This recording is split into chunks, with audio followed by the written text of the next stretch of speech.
Hello दोस्तों, नमस्कार। Discuss कर रहे हैं 6 मई का फर्स्ट एडिटोरियल। सबसे पहले देखेंगे इसमें कौन कौन से नए शब्द आप सीखने वाले हैं। रिटार्ड पहला शब्द है। रिटार्ड यहाँ वर्ब के रूप में है। इसका मतलब है स्लो डाउन, या फिर इसे कहेंगे डिले। देरी करना कह सकते हो, गति कम करना कह सकते हो, ये होता है रिटार्ड। ठीक है। दूसरा शब्द है, दूसरा फ्रेज है लेट गार्ड डाउन। ये फ्रेज है। ग्रुप ऑफ वर्ड्स को हम बोलते हैं फ्रेज। तो यहाँ पे 3 शब्द आपको दे रखे हैं, लेट, गार्ड और डाउन, इसलिए इसे फ्रेज कहा जाएगा। लेट गार्ड डाउन का मतलब है रिलैक्स। ठीक है।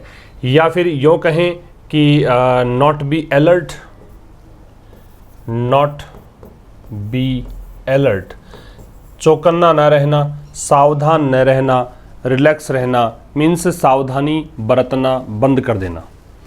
ड्रॉ ऑन एक फ्रेजल वर्ब है, क्योंकि प्रेपोजिशन जोड़ रखा है वर्ब के साथ में, तो इसे कहा जाएगा यूज या एक्सप्लॉइट। यूज या एक्सप्लॉइट, किसी चीज़ का प्रयोग करना। हैव बेयरिंग ऑन, ये एक फ्रेज है, क्योंकि इसमें भी ग्रुप ऑफ वर्ड्स हैं, 3 शब्द दे रखे हैं। हैव बेयरिंग ऑन का मतलब होता है रेलेवेंट होना, रेलेवेंट टू समथिंग, किसी चीज़ के प्रासंगिक होना, किसी चीज से संबंधित होना, कनेक्टेड होना, उसे कहा जाता है have bearing on. Portent noun है। इसका मतलब ओमेन होता है। संकेत को बोल सकते हो, इंडिकेशन कह सकते हो। तो ओमेन, इंडिकेशन, ये सब इसके मीनिंग होंगे।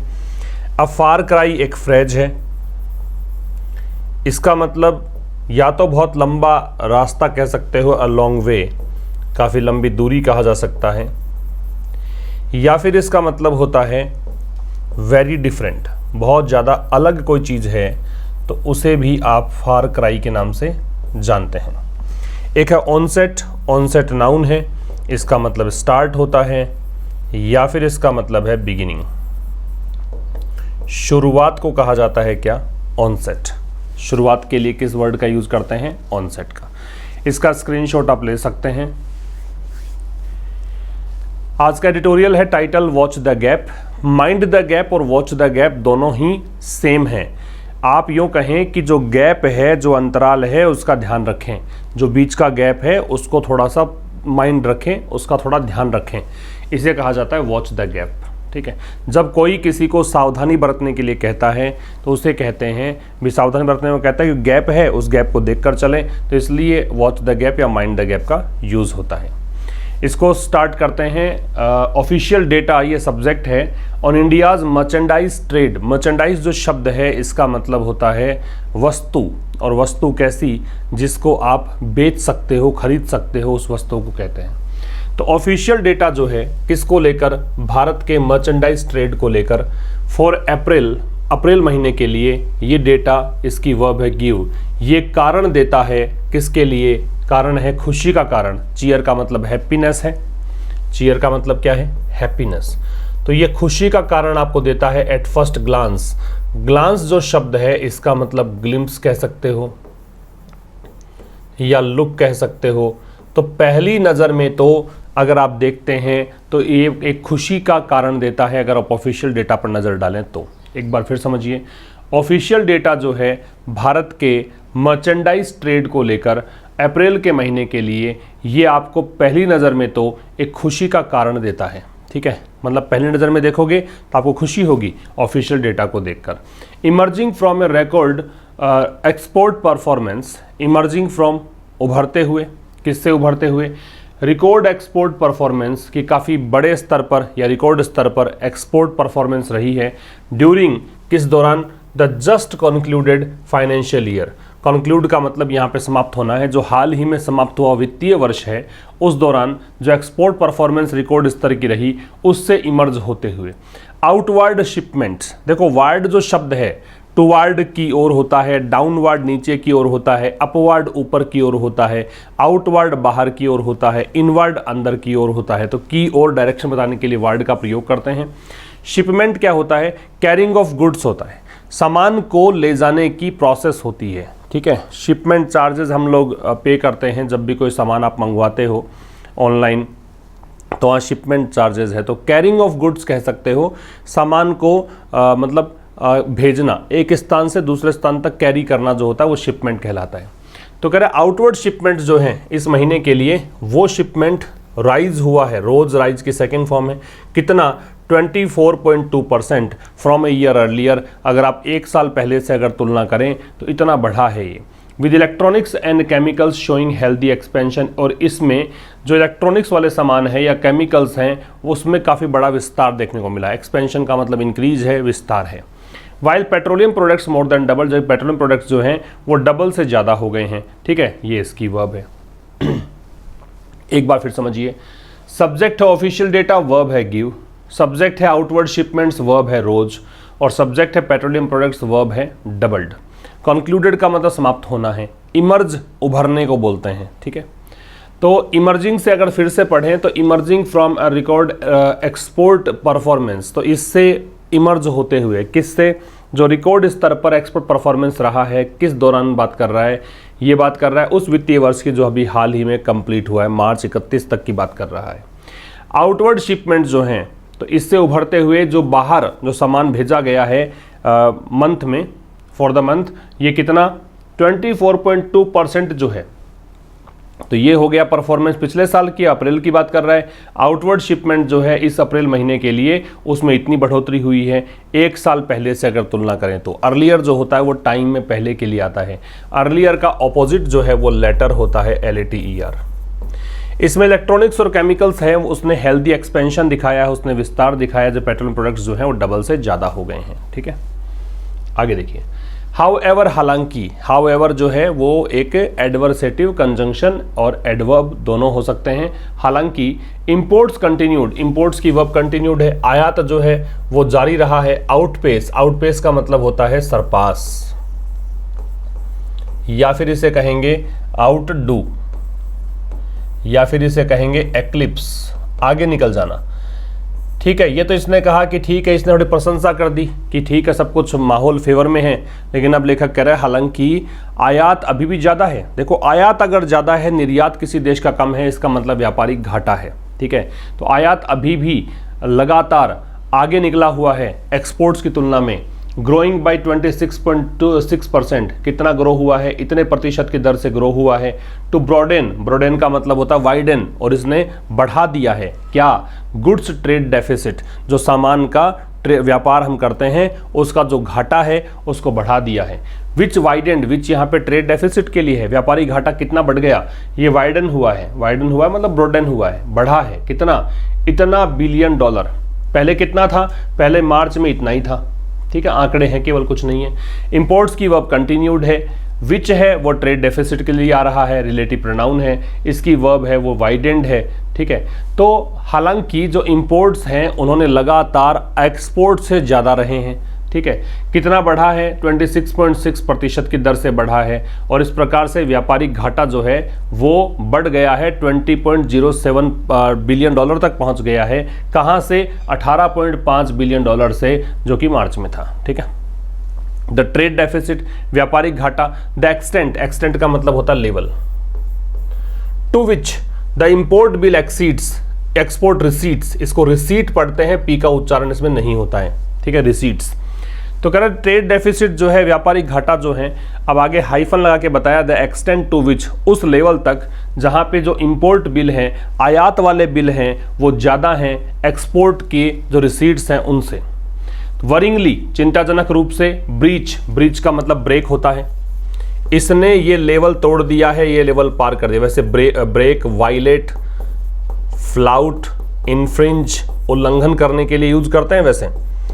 हालांकि यहाँ पे जो मीनिंग है इसका ब्रेक का ही मीनिंग है, यहाँ पे केवल यही मीनिंग देखेंगे आप। बाकी वायलेट भी होता है, फ्लाउट भी होता है, इन्फ्लुएंस भी होता है, अतिक्रमण करना, उल्लंघन करना, नियम तोड़ना, ये सब मतलब होते हैं। तो ट्रेड डेफिसिट जो है उसने 200 बिलियन डॉलर का जो मार्क है इसको तोड़ दिया है for a rolling 12 month period. अब जो 12 मंथ पीरियड तो होता है 12 महीने का पीरियड। रोलिंग लगाने से मतलब है कि अब से ठीक पहले 12 महीने काउंट करने हैं। ये 12 महीने ऐसे नहीं गिनने आपको कि कोई पूरे वित्त वर्ष की बात करें, अब से ठीक पहले 12 महीने गिनने हैं। For the first time in April, पहली बार ऐसा अप्रैल में देखने को मिला। इम्पैक्टेड, प्रभाव पड़ा है इसका। प्रीडोमिनेंटली मतलब होता है मेनली या मोस्टली। मुख्यतः प्रभाव किसका पड़ा है? मेनली या मोस्टली को बोलते हैं प्रीडोमिनेंटली, एडवर्ब है ये। By petroleum imports of 172 billion dollar, ठीक है। तो ये पेट्रोलियम का, पेट्रोल के पदार्थों का जो इंपोर्ट हुआ है इतना, इसका मुख्यतः प्रभाव इसने प्रभावित किया है। फिर समझिए, द ट्रेड डेफिसिट, जो व्यापारिक घाटा है, द एक्सटेंट टू विच, वो लेवल जिस पर इंपोर्ट बिल जो है वो एक्सपोर्ट के प्राप्तियां जो है रिसीट्स हैं उनसे ज्यादा है। एक्सीड्स इसकी वर्ब है, ठीक है। तो ट्रेड डेफिसिट ने, ये इसकी वर्ब है, इसने 200 बिलियन डॉलर का जो मार्क है उसको ब्रीच किया है। मतलब व्यापारिक घाटा 200 बिलियन डॉलर से ज्यादा निकल चुका है 12 महीने की अगर बात करें। पहली बार ऐसा हुआ है अप्रैल में, ठीक है। इंपैक्टेड प्रीडोमिनेंटली बाई, और ये प्रभावित किससे हुआ है? मुख्यतः प्रभावित हुआ है इस कारण से कि पेट्रोलियम चीजों का जो इंपोर्ट है वो करना पड़ा है। 172 बिलियन डॉलर का ये आयात रहा, इस कारण से ये व्यापारिक घाटा इससे आगे निकल गया। ब्रीच का ब्रेक है, प्रीडोमिनेंटली एडवर्ब है, मेनली या मोस्टली है। आज का क्विज, पिछला जो क्विज था उसमें हमने पूछा था कि स्टॉल का सिनोनिम क्या होगा। स्टॉल STALL और सिनोनिम था ऑब्स्ट्रैक्ट। लगभग सभी ने ही आंसर सही दिए थे। आज का प्रश्न है टेम का सिनोनिम बताना है। पैंग है, डोज है, ऑब्स्ट्रैक्ट है, कर्ब है। ये आप आंसर दीजिए और ज़रूर से लाइक करके जाएं सेशन को, और मैक्सिमम शेयर करें, अधिक से अधिक शेयर करें ताकि रीच इसकी बढ़े और स्टूडेंट जो चाहते हैं इंग्लिश को सीखना न्यूज़पेपर की मदद से वो भी सीख सकें, ठीक है। आगे देखिए, global crude oil prices have surge. Surge का मतलब होता है उछाल आना, वृद्धि होना। तो वैश्विक स्तर पर अगर कच्चे तेल की कीमतें देखते हैं तो उन कीमतों में उछाल आया है। ये इसकी वर्ब हो गई। कितना उछाल आया है? 40% से ज्यादा 2022 में। इन द वेक ऑफ का मतलब होता है एज अ रिजल्ट ऑफ, या फिर इसे कहेंगे ओइंग टू, या फिर इसे कहेंगे बिकॉज ऑफ, एक ही बात है, ठीक है। के चलते, के कारण, ये होता है क्या? In the wake of. और ये उछाल आया क्यों है? क्योंकि रशिया वाला जो लड़ाई चल रही है, यूक्रेन पर इसने हमला बोल रखा है, इस कारण से। स्वेलिंग, स्वेल का मतलब है इंक्रीज करना। वैसे स्वेल का सूजन आना होता है, लेकिन कीमतों में स्वेल अगर होता है इसका मतलब इंक्रीज होना है, ठीक है। तो बढ़ोतरी हुई है कितनी? इसमें इंपोर्ट बिल बढ़ गया है इससे। ग्लोबल क्रूड ऑयल प्राइसेस, वैश्विक कच्चे तेल की कीमतें, उसमें उछाल आया है। कितना? 40% ज्यादा 2022 में। किसके चलते? रशिया का जो वॉर है यूक्रेन पर, उसके चलते। और इस प्रकार से इंपोर्ट बिल जो है बढ़ गया है। स्वेलिंग यहाँ पे प्रेजेंट पार्टिसिपल है, क्योंकि एक काम तो ये हुआ है, ये बढ़ा है, साथ साथ में ऐसा होते हुए किया है, तो ये इसने इंपोर्ट बिल को बढ़ाते हुए उछाल इसमें आया है। दो काम साथ में हो, एक काम कंटिन्यूअस एक्शन में हो, उसे आप प्रेजेंट पार्टिसिपल से दर्शाते हैं, V0 + ING से शो करते हैं। द अर्ली ऑनसेट, ऑनसेट हमने क्या पढ़ा था? बिगिनिंग, स्टार्ट पढ़ा था। तो जो शुरुआती प्रारंभ है किसका? ऑफ द इंडियन समर, मतलब भारत में गर्मियों का, गर्मी के सीजन का, विद द हीट वेव। और गर्मी भी देखो, लू चल रही है अभी से ही, तो कह रहा है कि जो early onset of the Indian summer, अब की बार गर्मियां जल्दी आ गई, हीट वेव चलने लग गई। अब जब अर्ली ऑनसेट हुआ है इस चीज़ का, शुरुआत जल्दी हो गई गर्मियों की, इसने क्या कर दिया? बोल्स्टर कर दिया। बोल्स्टर जो होता है वो वैसे तो स्ट्रेंथन करने को बोलते हैं, मजबूती देने को बोलते हैं। यहाँ पे आप इंक्रीज मान लो, यहाँ पे आप बढ़ाना मान लो। तो इसने क्या कर दिया है? इसने पावर डिमांड को, बिजली की डिमांड को बढ़ा दिया है। Setting the pace for coal imports, क्या करते हुए? पेस, गति, कोल इंपोर्ट्स मतलब कोयले को आयात करने की गति को सेट कर दिया इसने कि गति तेज करनी पड़ेगी। विच ग्रू, अब विच आ रहा है कोल इंपोर्ट्स की गति के लिए। कोल इंपोर्ट जो है वो कितना बढ़ गया है? ये 136% बढ़ा पिछले महीने। नॉट विद स्टैंडिंग का मतलब होता है के बावजूद। नॉट विद स्टैंडिंग एक प्रेपोजिशन भी है, एडवर्ब भी है। बड़ा सिंपल तरीका बता रहा हूँ कि how to identify notwithstanding कि भी ये एडवर्ब है या प्रेपोजिशन है। अगर इसके बाद में नाउन है तो ये प्रेपोजिशन है, अगर इसका नाउन नहीं है तो ये एडवर्ब है। तो आगे देखिए, नाउन है, ये रिकॉर्ड आउटपुट दे रखा है, तो ये प्रेपोजिशन है। इसका मतलब होता है के बावजूद, इन स्पाइट ऑफ, या फिर आप इसे कहेंगे डेस्पाइट, ठीक है। तो कह रहा है कि कोल इंपोर्ट जो है बढ़ा है 136%, किसके बावजूद? रिकॉर्ड आउटपुट, आउटपुट का मतलब है प्रोडक्शन। तो रिकॉर्ड स्तर पे उत्पादन किया गया कोयले का, किसके द्वारा? जो मुख्य घरेलू सप्लायर है कोल इंडिया उसके द्वारा, उसके बावजूद भी ऐसा हुआ। फिर समझिए अर्ली ऑनसेट जो है इंडियन समर का विद हीट वेव, जल्दी गर्मियां शुरू हो गई भारत में, इससे क्या हुआ, पावर डिमांड बढ़ गई। ये बॉल्स्टर वैसे स्ट्रेंथन करना होता है, मजबूती देना, लेकिन यहाँ पे इसका मतलब है इंक्रीज करना, बढ़ाना, ठीक है। और इस प्रकार से कोल इंपोर्ट की गति है इसको इसने सेट कर दिया, जो कि 136% बढ़ा लास्ट मंथ में। किसके बावजूद, रिकॉर्ड स्तर पे उत्पादन के बावजूद। उत्पादन किया किसने, कोल इंडिया ने। कोल इंडिया है क्या, की मतलब मुख्य डोमेस्टिक घरेलू सप्लायर है।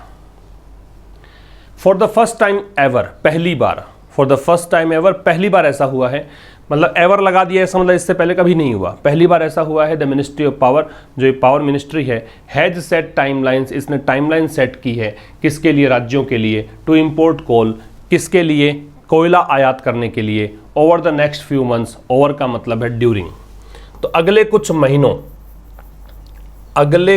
और यहाँ प्रिपरेशन है ड्यूरिंग है, तो अगले कुछ महीनों के दौरान कोयले को इंपोर्ट करने की टाइमलाइन सेट कर दी है पहली बार पावर मिनिस्ट्री ने।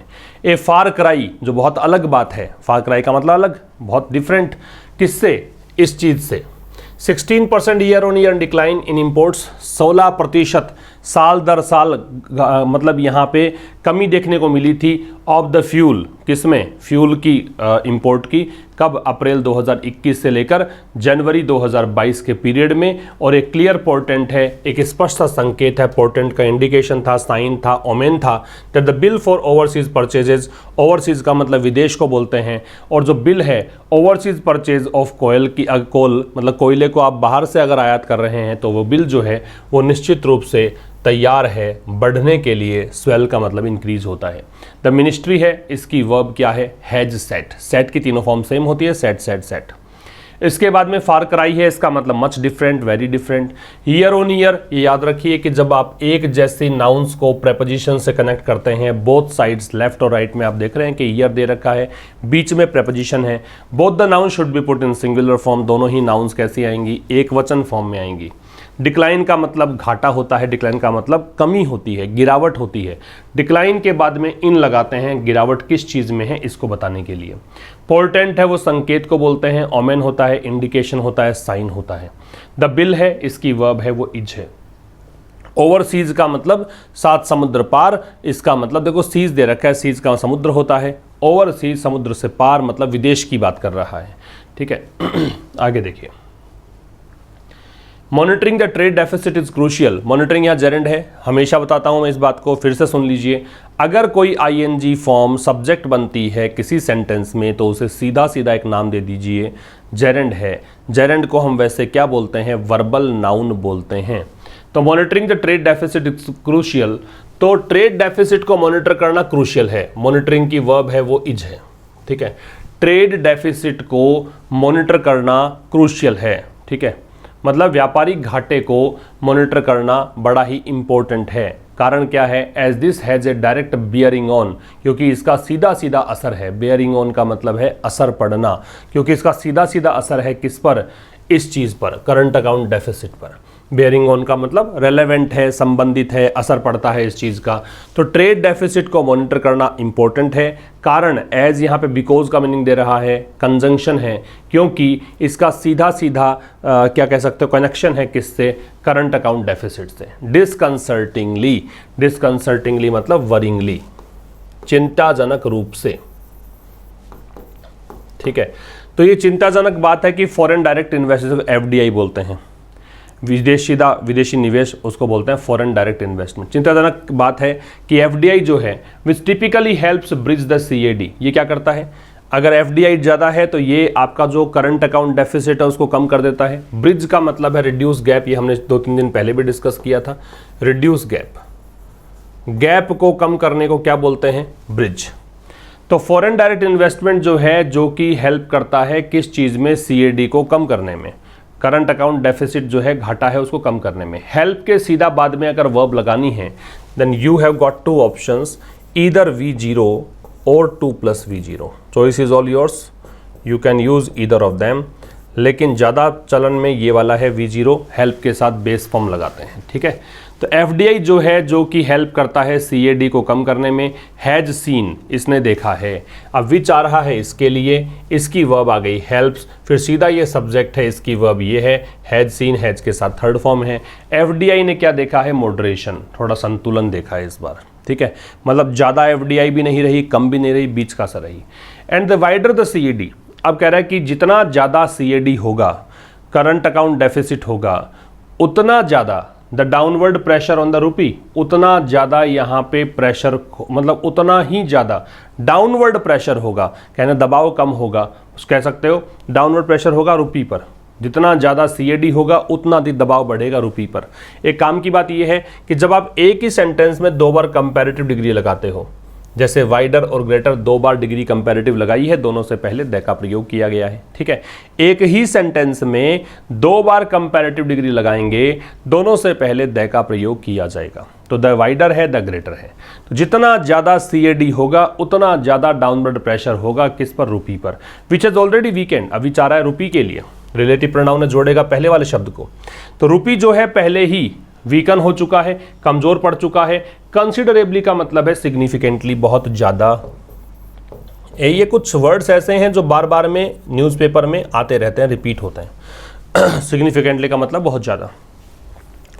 रूपी जो है पहले ही कमजोर पड़ चुका है बहुत ज़्यादा। Since the conflict in eastern Europe began in February, कब से, जब से संघर्ष शुरू हुआ है, लड़ाई शुरू हुई है ईस्टर्न यूरोप में, पूर्वी यूरोप में, है ना। कॉन्फ्लिक्ट की वर्ब बिगिन है, बिगिन की सेकंड फॉर्म है, फरवरी के मंथ में। जब पर्टिकुलरली किसी मंथ की बात करते हैं तो इन का प्रयोग करते हैं, ईयर की बात भी, कोई पर्टिकुलर ईयर की बात है तब भी इन ही लगता है, ठीक है। आगे देखिए, अ वीकर रूपी, ज़्यादा कमज़ोर रुपया, इन टर्न बदले में मेक्स, अब ये रूपी की वर्ब है मेक्स। अब अगर रुपए कमज़ोर है तो उससे आयात जब आप करते हो कोई सामान का तो अधिक पैसा देना पड़ता है, ठीक है, और वो आयात आपके लिए महंगा पड़ता है। तो कह रहा बदले में अधिक कमज़ोर जो रुपया है वो क्या करता है, वो इंपोर्ट को महंगा कर देता है। पोटेंशियली, संभावित रूप से, वाइडनिंग, बढ़ा देता है द ट्रेड डेफिसिट, व्यापारिक घाटा, एंड दस triggering a vicious cycle. Vicious cycle का मतलब है कि आपने कोई एक चीज़ का समाधान निकाला, दूसरी समस्या पैदा हो जाएगी, फिर उसका समाधान निकालो, फिर एक और समस्या पैदा हो जाएगी। इस प्रकार से ये कुचक्र है, ये खराब चक्र है, इसको बोलते हैं विशियस साइकिल, ठीक है। तो ज़्यादा कमज़ोर रुपया जो है वो क्या करेगा, इंपोर्ट को अधिक कॉस्टली की डिग्री कंपैरेटिव है, ज़्यादा महंगा बना देगा। तो अ वीकर रूपी की वर्ब है मेक्स। पोटेंशियली, संभावित रूप से, लाइकली या पॉसिबली, वाइडनिंग करते हुए, ये प्रेजेंट पार्टिसिपल है, ट्रेड डेफिसिट को बढ़ाते हुए, और इस प्रकार से ट्रिगर करते हुए, ट्रिगर का मतलब होता है स्पर करना, इस प्रकार से स्पर करते हुए किसको, विशियस साइकिल को, मतलब एक के बाद एक समस्याएं पैदा होती रहेंगी। द आरबीआई है सॉट टू स्टडी, आरबीआई ने कोशिश करी है, सीक की थर्ड फॉर्म है सॉट, सीक सॉट, इसका मतलब चाहना होता है, कोशिश करना होता है, डिमांड करना होता है। तो आरबीआई ने कोशिश किस बात की है कि रुपए को स्थिर किया जाए, स्टडी का मतलब स्थिर करना, किसके अगेंस्ट, वाइल्ड स्विंग्स। वाइल्ड का मतलब यहाँ इंटेंस है, स्विंग का मतलब जो ऊपर नीचे चल रहा है ऐसे, ये स्विंग है, स्विंग का झूले होते हैं वैसे, तो अस्थिर जो चल रहा है उसको स्थिर करने की कोशिश करी है आरबीआई ने। एविडेंट का मतलब है ऑब्वियस, जो कि स्पष्ट है, किसमें, इन द डिप का मतलब गिरावट है, इन फॉरेन एक्सचेंज रिजर्व्स, जो कि स्पष्ट है, जो फॉरेन एक्सचेंज रिजर्व्स में गिरावट आई है उससे, और गिरावट कहां तक पहुंची है, 600.4 बिलियन डॉलर तक, अप्रैल 22 की बात है। कब से, कहां से, 640 बिलियन डॉलर था 6 महीने पहले, उससे ये यहां पर आ गया है, ठीक है। But a central bank can draw on का मतलब बताया मैंने, एक्सप्लॉइट होता है, यूज करना, लेकिन एक केंद्रीय बैंक जो है वो यूज कर सकता है रिजर्व्स, मतलब अपने भंडार, टू ईज एनी रूपी वीकेनिंग, किस लिए, किसी भी रुपए में कमजोरी को ईज करने के लिए, उसमें थोड़ी सी राहत लाने के लिए, only to a limited extent, लेकिन एक निश्चित स्तर तक ही कर सकता है, एक सीमित लेवल तक ही कर सकता है, उससे बाहर जाके नहीं कर सकता। बट है कंजंक्शन, एडवर्सेटिव कंजंक्शन है, विरोधाभासी कंजंक्शन है, सेंट्रल बैंक है, इसकी वर्ब कैन ड्रॉ ऑन है, रिजर्व्स यहाँ पे इसका ऑब्जेक्ट है। तो केंद्रीय बैंक जो है वो अपने भंडार का यूज कर सकता है किसी रुपये में वीकेनिंग, जो रुपये में कमजोरी है उसको ठीक करने के लिए, केवल एक लिमिटेड एक्सटेंट तक। एक्सटेंट नाउन है, लिमिटेड एडजेक्टिव है, ए डिटर्मिनर है। The RBI also has its hands full, has its handfuls का मतलब, हैंड्स फुल का मतलब है बी वेरी बिजी, बहुत ज़्यादा व्यस्त होने को बोलते हैं। ठीक है, आरबीआई जो है बहुत व्यस्त है, किसके चलते? With the battle against imported inflation, कि जो ये महंगाई है, इंपोर्टेड इन्फ्लेशन है। इंपोर्टेड का मतलब बताया कि आयात के कारण जो महंगाई बढ़ी है, ये कह दीजिए।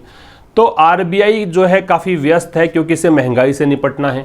As global commodity prices remain sharply elevated, कारण क्या है? क्योंकि जो वैश्विक स्तर पर वस्तुओं की कीमतें हैं, कमोडिटी वस्तु को बोलते हैं, जिसको सेल कर सकते हो, बाई कर सकते हो, उनकी कीमतें जो हैं वो बनी हुई हैं। शार्पली मतलब बहुत ज़्यादा, एलिवेटेड मतलब इंक्रीज्ड, काफ़ी बढ़ी हुई हैं, काफ़ी बड़े स्तर पर हैं। ठीक है, इसके बाद देखिए, to help avoid added stress, help के बाद में सीधा बेस फॉर्म है अवॉइड।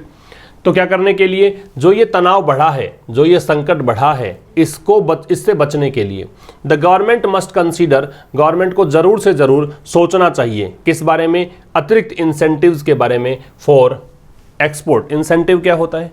इंसेंटिव मतलब एक चीज़ आपको, मतलब जैसे मान लो किसी ने कोई जॉब ज्वाइन किया, उसको सैलरी तो मिलेगी, लेकिन उसको प्रोत्साहन के लिए इंसेंटिव भी दिया जाता है कि अगर टारगेट पूरा कर लोगे तो इंसेंटिव भी मिलेगा। ठीक है, तो अब वो एडेड स्ट्रेस, स्ट्रेस नाउन है, एडेड यहाँ पे पास्ट पार्टिसिपल एडजेक्टिव है। जो बढ़ा हुआ स्ट्रेस है उससे बचने के लिए गवर्नमेंट को मस्ट दे रखा है, तो जरूर से जरूर ऐसा होना चाहिए। मस्ट है वो ऑब्लिगेशन के लिए आता है, तो गवर्नमेंट को जरूर से जरूर सोचना चाहिए अतिरिक्त इंसेंटिव्स के बारे में। किस लिए? एक्सपोर्ट्स के। वाइल एनकरेजिंग, क्या करते हुए? एनकरेज करते हुए। याद रखिए, वाइल के बाद में जब भी सीधी वर्ब लगानी हो तो सीधा सीधा आईएनजी लगाएं, सोचना ही नहीं है। वाइल के बाद में जब भी वर्ब लगानी हो तो सीधा V0 के साथ आईएनजी लगाना है। तो क्या करते हुए? एनकरेज करते हुए, बढ़ाते हुए। लोकल प्रोडक्शन ऑफ आइटम्स, स्थानीय स्तर पर वस्तुओं का उत्पादन को बढ़ाते हुए। कौन सी वस्तुएं? ये वो वस्तुएं हैं जो स्ट्रेन, दबाव डालती हैं द इंपोर्ट बिल, आयात वाले बिल पर। जिन वस्तुओं का आयात हम ज़्यादा करते हैं, अरे भाई उसी का प्रोडक्शन कर दो, उसका प्रोडक्शन कर दोगे तो फिर आयात करने की ज़रूरत कम पड़ेगी और फिर हम उस चीज़ के अंदर पैसा हमें कम बाहर मतलब जाएगा, हमारा पैसा हमारे पास ही रह जाएगा। ये सारी गणित है। The coal crisis could have been averted. देखो, किसी मॉडल का पास्ट बनाने का तरीका है, कुड के साथ हैव, शुड के साथ हैव, मस्ट के साथ हैव, माइट के साथ हैव। किसी भी मॉडल का पास्ट बनाओगे तो हैव के साथ थर्ड फॉर्म लगा दो। एवर्ट जो शब्द है इसका मतलब होता है अवॉइड, टालना। ठीक है, तो जो कोल संकट है, कोयले वाला संकट है, इसको टाला जा सकता था with better advance estimates of power demand, कि अधिक अच्छे से आप पहले से पूर्वानुमान लगा लेते। एडवांस मतलब अग्रिम रूप से, एस्टिमेट मतलब पूर्वानुमान लगा लेते, और पावर डिमांड बिजली की डिमांड का। As the country emerged from, क्योंकि देश जो है वो अभी उभर कर आया है किससे? वर्स्ट ऑफ द पेंडेमिक, मतलब सबसे बदतर दौर से, वैश्विक महामारी के बदतर दौर से। एन ऑप्टिमल, ऑप्टिमल का मतलब होता है बेस्ट पॉसिबल, सबसे बेहतर तरीके से संभव जो चीज़ है। एलोकेशन का मतलब होता है आवंटन, किसका? कोल कैरिंग और रेल वैगन्स। रेल वैगन मतलब रेल के डिब्बे, जो कोयले को ले जाने वाली कोल के डिब्बे हैं, उसका बेहतर ढंग से अगर आवंटन करते तो ऐसा हो जाता। तो ये जो कोल क्राइसिस है उसको टाला जा सकता था। कैसे? आप पहले से ही पावर डिमांड के बारे में सोच लेते कि इतनी डिमांड होगी, इतना कोयला मंगवा लें। कारण क्या है? क्योंकि देश पहले ही क्या है, इस सबसे बदतर किस्म की जो वैश्विक महामारी है उसके दौर से उभर कर आया है। और किससे कर सकते थे? और यहाँ पे अगर बेस्ट पॉसिबल एलोकेशन होता, सही ढंग से अगर आवंटन होता कोल कैरिंग और रेल वैगन्स का, कोयले को कैरी करने वाली रेल के डिब्बों का, तो बेहतर ढंग से हम इस चीज़ को मैनेज कर सकते थे, कोयले का संकट ये नहीं रहता। Policy makers can ill afford, ill afford का मतलब है कि कैन नॉट अफोर्ड। ठीक है, जो नीति निर्माता है वो अफोर्ड नहीं कर सकते, वहन नहीं कर सकते। किस चीज़ को? To let their guard down. Let their guard down का मतलब है कि वो रिलैक्स हो जाएं, वो अपने ध्यान को हटा लें। तो पॉलिसी मेकर्स इस बात को वहन नहीं कर पाएंगे कि वो रिलैक्स होकर बैठ जाएं, वो ध्यान ना दें, वो अटेंटिव ना रहें। ऑन ट्रेड इम्बैलेंसेस, किसको लेकर? जो व्यापार का गैप है कि आयात बहुत ज़्यादा है, एक्सपोर्ट बहुत कम है, इसको लेकर असंतुलन की स्थिति है, उसके प्रति अपनी निगाहें आप हटा नहीं सकते। And risk growth retarding inflation, और इसका खतरा ये भी है कि ग्रोथ रिटार्डिंग इन्फ्लेशन की महंगाई जो कि ग्रोथ को स्लो कर देगी। ठीक है, and more pressure on the rupee, और रुपए पर ज़्यादा प्रेशर आ जाएगा। ठीक है, तो पॉलिसी मेकर्स क्या सहन नहीं कर सकते कि वो यहाँ पे अपनी नज़रें हटा लें, किससे? ट्रेड इम्बैलेंसेस पर से। और क्या हो कि वो खतरा मोल लें किस चीज़ का? ग्रोथ को स्लो डाउन करने वाले इन्फ्लेशन का, कि इन्फ्लेशन इतनी बढ़ जाए कि ग्रोथ कम हो जाए, और क्या हो, अधिक प्रेशर पड़ जाए रुपए पर। तो ये था दोस्तों आज का एडिटोरियल और इस वीक का अंतिम एडिटोरियल। अब मंडे को मिलेंगे ठीक शाम 5 बजे एक नए सेशन के साथ। तब तक के लिए नमस्कार, थैंक यू वेरी मच।